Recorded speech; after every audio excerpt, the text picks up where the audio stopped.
410 security गार्डों का contract खत्म होने की वजह से आजीविका छिन गई है, वो बेरोजगार हो गए हैं। क्या मानवीय जीवन का मतलब ही एक कॉन्ट्रैक्ट है? मानवीय जीवन से जुड़ी हुई सारी आशाएं, सारी भविष्य की संभावनाएं बस एक कॉन्ट्रैक्ट पर अब बेस्ड ऑन है। कानूनी रूप से तो सब कुछ कानून के मुताबिक हो रहा है, पर सिक्के का एक दूसरा पहलू है मानवीय संवेदना। इतने सारे लोग अगर एकाएक बेरोजगार हो जाएंगे तो कहां जाएंगे वो, कहां जाएगा उनका परिवार, कैसे होगा उनके बच्चों का भरण पोषण, कैसे होगा उनके बूढ़े माँ बाप के इलाज का खर्चा, कहां से पूरा होगा, कैसे वो अपना लोन भरेंगे? तो इन 410 सिक्योरिटी गार्डों की भविष्य की सारी योजनाएं धरी की धरी रह गई हैं। आइए हम चल करके इनसे बातचीत करते हैं और दिखाते हैं आपको इनकी समस्याओं को। एम्स गोरखपुर में कार्य करने वाले 410 सिक्योरिटी गार्डों की सेवा को समाप्त किया जा रहा है। इनमें 100 से ज्यादा महिला सुरक्षा गार्ड हैं, जिनमें से बहुत सी ऐसी हैं जो कि सिंगल मदर है और अकेले ही अपने बच्चों की पढ़ाई लिखाई और पूरे परिवार का खर्चा चला रही है। यहाँ कार्य करने वाले सुरक्षा गार्ड्स ने बताया कि वो फरवरी 2021 से यहाँ कार्यरत है और उस समय यहाँ एम्स को बनाया जा रहा था। आसपास बड़ी बड़ी झाड़ियाँ थी, खेत खलिहान थे, जिनमें सांप बिच्छू जैसे खतरनाक विषैले जीव जंतु बहुतायत रहते थे और अक्सर इनसे सुरक्षा गार्डों को कोई ना कोई प्राण घातक खतरा लगा ही रहता था। यहाँ तक कि सर्पदंश से 2 सुरक्षा गार्डों की मृत्यु भी हो गई थी।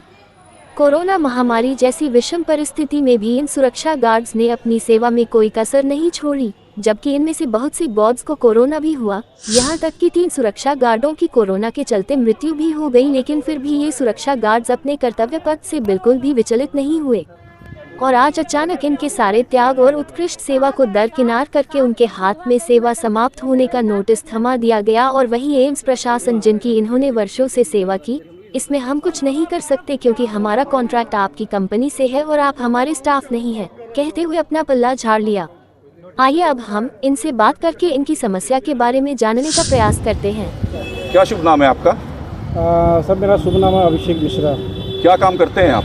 एम्स में सिक्योरिटी गार्ड के तौर पे कार्यरत हैं। अभी क्या मामला है आपका? अभी मामला ये है कि जिस कंपनी के थ्रू हम लोग पिछले 6 साल से कार्यरत है एम्स में, वो हमें एक 6 तारीख को नोटिस सौंप दी है कि आपकी सेवा इस महीने के आखिरी तारीख यानी 31 मई को सेवा कार्यमुक्त कर दी जाएगी।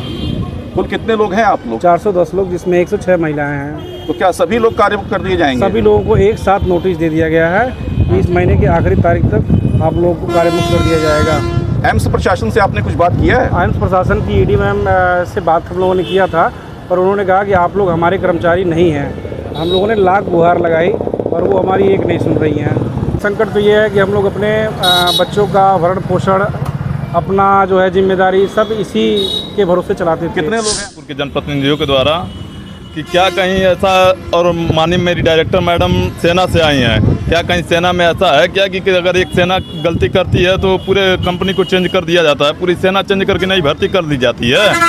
यहाँ टेंडर के नाम पर सिर्फ तो ओनली फॉर ये जान है आपका। सर मामला ये आया है कि हम लोगों को पहले कुछ नहीं बताया गया और एक पैक हम लोग को नोटिस, वो भी ड्यूटी के दौरान जब छूट रहे थे हम लोग, उस समय नोटिस पे हम लोग सिग्नेचर हम लोग पढ़ भी नहीं पाए कि क्या सिग्नेचर कर रहे हैं। इतनी जल्दबाजी में थे कि हम लोग छोड़ के चले गए। बाद में पता चला कि वो नोटिस था।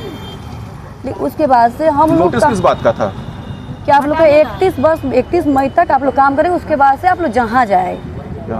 तो अब आप लोग के सामने आर्थिक संकट उत्पन्न हो गया, रोजगार आप लोग का जा रहा है। परिवार में कितने लोग हैं? सर परिवार में बहुत, हमारे पूरे फैमिली है, हम ही पे उम्मीद है सर। आपकी तनख्वाह से ही पालन पोषण होता है? जी, हम लोग उम्मीद करते कि एक महीने कब सैलरी आएगा कि नमक तेल से चलेगा। तो अब ये नौकरी चली जाएगी तो आप क्या करेंगे? सर क्या करेगी लेडीज, आप ही बताइए, लेडीज रोड पे आएगी ना, क्या करेगी?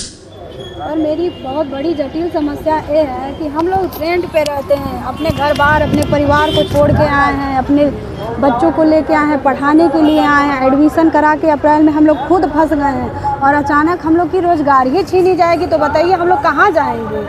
जिसको रोजगार मिल रहा है, जिसके पास पैसा है, जो अपना फिक्स किया हुआ है, जिसके पास खुद पेंशन आ रहा है, उसको रोजगार दिया जा रहा है। परिवार में कितने लोग हैं आपके? परिवार में 8 लोग हैं। मेरे सास ससुर हैं, मेरे बच्चे हैं, मेरे हस्बैंड है, वो खुद मेडिसिन का उनका खुद चलता है।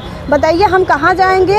हम लोग का तो यही दशा होगा तो हम लोग तो रोड पे आ जाएंगे। मैं सिंगल मदर हूँ, मैं केस लड़ती हूँ, हाई कोर्ट में मेरा केस चलता है। मैं इसी के सहारे, अपने पेमेंट के सहारे मैं केस लड़ती हूँ, अपने बच्चे का पालन पोषण करती हूँ। पूरा परिवार मतलब आपके इस नौकरी पर ही टिका हुआ है, जो तनख्वाह पाती है इससे आप अगर चलता है? मैं सिंगल मदर हूँ, मेरा बच्चा है। मैं अपने बच्चे को पढ़ाती हूँ, मैं अपने हस्बैंड से केस लड़ रही हूँ, मेरा हाई कोर्ट में केस चल। हमारे 3 बच्चे हैं, बस हम हैं सर। हमारे परिवार वाले हमको निकाल दिए हैं सर। हमारे हस्बैंड भी नहीं है सर। हमारे 3 बच्चे हैं, उनको पढ़ाने के लिए हम गोरखपुर में आए हैं। हम बताइए, मेरा बेरोजगार छीना जा रहा है तो हम पढ़ाएंगे कहाँ से?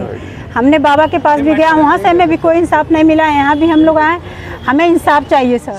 410 लोगों के पेट पर रोज लात क्यों मारने का काम हो रहा है? अगर जो गलती कर रहा है सर, तो जो गलती कर रहा है तो गलती उसको हटाया जाए ना। जो गलती कर रहा है उसको हटाया जाए। अगर जो गलती नहीं कर रहा है तो उसको क्यों हटाया जा रहा है? आपका नाम क्या है? मेरे बबीता जायसवाल नाम है सर। आप एम्स जी, हम एम्स में गार्ड का नौकरी करते हैं सर। ये हाँ। रोजगार छिन जाने के बाद से आपके पास कोई दूसरा सहारा है? नहीं सर, कोई सहारा नहीं है। मेरे बच्चे पढ़ रहे हैं, फिर हम कहाँ से फीस देंगे? उनको कहाँ से हम पढ़ाएंगे सर? 5 साल से नौकरी कर रहे हैं सर, इसी भरोसे हम बच्चों को अपने पढ़ा रहे हैं। कहाँ से हम नौकरी, कहाँ से पढ़ाएंगे? रोजगार का कोई दूसरा साधन नहीं, कोई साधन नहीं। हालांकि ये सब कुछ हुआ तो नियम और कानून के मुताबिक ही है, पर सिक्के का दूसरा पहलू मानवीय संवेदना और प्राकृतिक कानून का भी है। क्या ये सब कुछ मानवीय संवेदना के अनुसार है? क्या इंसानियत का तकाजा यही है? जब इन सुरक्षा गार्डों ने अपने भविष्य की सारी योजनाओं को अपनी इस नौकरी की अच्छी संभावनाओं से जोड़ करके अपने और अपने परिवार के लिए सपने बुनने शुरू किए, तो अचानक से इस घटना ने इनके भविष्य को अंधेरे की गर्त में झोंक दिया। आज इन हताश और निराश सुरक्षा गार्डों ने गोरखपुर के जिलाधिकारी को अपनी समस्या से अवगत कराते हुए अपनी नौकरी की सुरक्षा के संबंध में डिप्टी कलेक्टर राजीव कुमार के माध्यम से ज्ञापन दिया। इस पूरी टीम को उम्मीद है कि अभी भी शायद उनके लिए कोई रास्ता बन जाए। शिशिर श्रीवास्तव, निष्पक्ष टुडे ब्यूरो रिपोर्ट।